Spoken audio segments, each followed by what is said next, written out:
Developing now, National Guard troops heading to the Texas border, plus new reports of illegal immigrants bypassing airport security and boarding U.S. commercial flights. That's all next.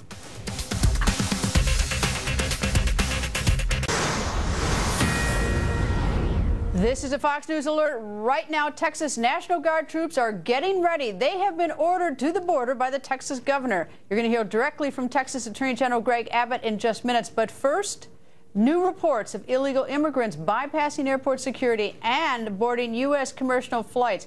KFOX reporter Bill Malugin is live in El Paso, Texas. Bill, TSA denies it, but what are you hearing about people boarding these planes?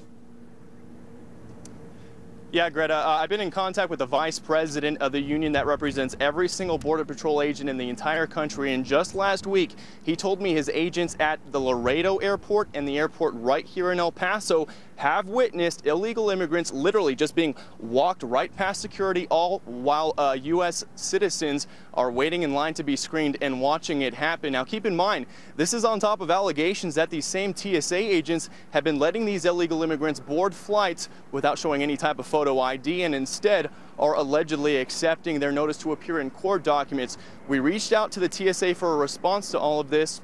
They denied everything. They only sent us a very short statement saying that they do not accept notice to appear in court documents as valid ID. We circled back with the Border Patrol Union for their response to the TSA's denial, and they told us something interesting. They are standing by their word. They told us they have agents that are willing to testify under oath before Congress that they have seen this going on at the airports right here in El Paso and in Laredo as well. Now, on top of this, as you said at the top, Governor Rick Perry has said he's going to send approximately 1,000 National Guard troops to the South Texas border. This is something he's been trying to get done for the last several weeks. It's something he's wanted the federal government to do, but he hasn't gotten any help on that front.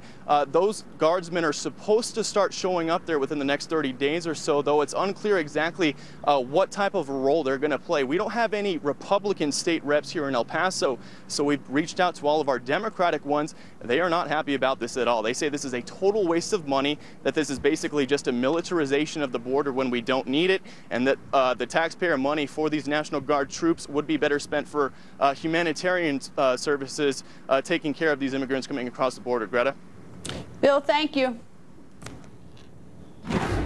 Now, the state of Texas immediately sending up to 1,000 National Guard troops to help secure the border.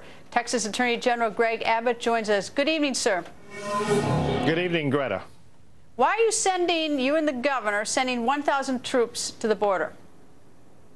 Greta, because it's necessary, because the state of Texas is doing what the federal government has failed to do, and that is to secure our border. You know, you've seen this yourself a year or two ago, and it's just grown larger ever since then.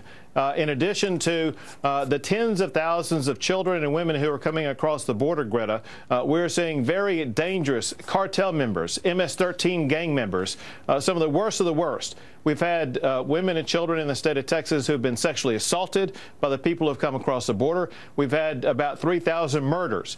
It is a responsibility of a government to keep their people safe. The federal government has the responsibility of securing our border. They're not doing it, so the state of Texas will do it. All right, so here's what I don't quite understand is that unless you sort of stand arm to arm across the border, people will get into the United States. In fact, the children are actually trying to get caught coming into the United States. So you're not, I mean, so if you grab them, you're not doing anything that they don't already seek to have done. Are you seeking to stop the children from coming in? If so, it's like once they step on the soil, they're in. Greta, a couple of things in response to that question. One is the National Guard are serving as a force multiplier, and we've seen time and again, in fact, even over the past month, that when we have more boots on the ground on the border, it reduces the cross-border traffic. But the second thing is... Wait, let me just separate for a second. Of adults or children? Both. Okay. Both adults both children and, most importantly, the cartels, the gangs, the criminals are all, the amount of cross-border traffic is decreasing in all of those categories because we've had more boots on the ground. However, Greta, we don't have enough. Here's one thing that's happened, and that is, we focused on the Rio Grande Valley sector. Well, some of the cross-border cartel-based activity has moved up the border. If you can show a map of the state of Texas and look at the Laredo area, where some of that cross-border cartel criminal-related traffic has moved to. So we need to expand the territory that we cover. We need to put more boots on the ground. But, Greta, this is the most important thing I can convey.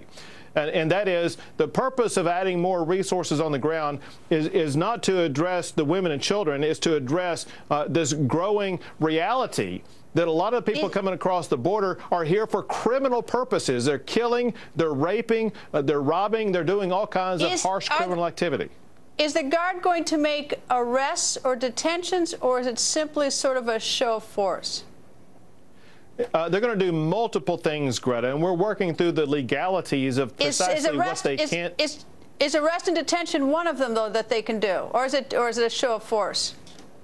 They can definitely detain, and we're working on the legalities of the extent to which they can arrest.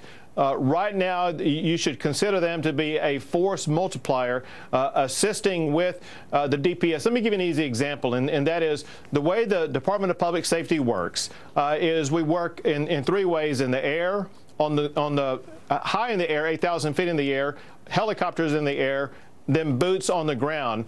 The National Guard can be in the helicopters in the air or high in the air, monitoring the traffic on the ground, directing the Department of Public Safety precisely where to go to make the arrests.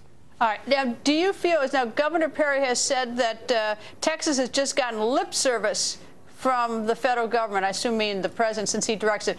Do you feel that the state of Texas has just gotten lip service and basically abandoned its duties to Texas? I think the federal government has turned its back on the state of Texas. But more importantly, Greta, this is not a Texas issue. This is a United States of America issue.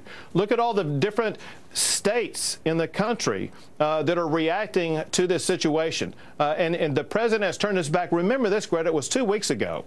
The president was in Austin, Texas, just a few hundred miles away from the border. And he had his hand out taking money from people here for political purposes, and he could not trouble himself to go down to the border and see firsthand for himself the catastrophe that he was partly responsible for creating, let alone providing the money to help us deal with that situation. But again, it's more than just Texas. It's states across the country that are having to deal with a problem that was partly caused by the president's policies himself. Mr. Attorney General, thank you, sir. Thank you, Greta. And yes, it is bigger than Texas. Hundreds of protests across America as the flood of immigrant children threatens to bleed already cash-strapped towns dry.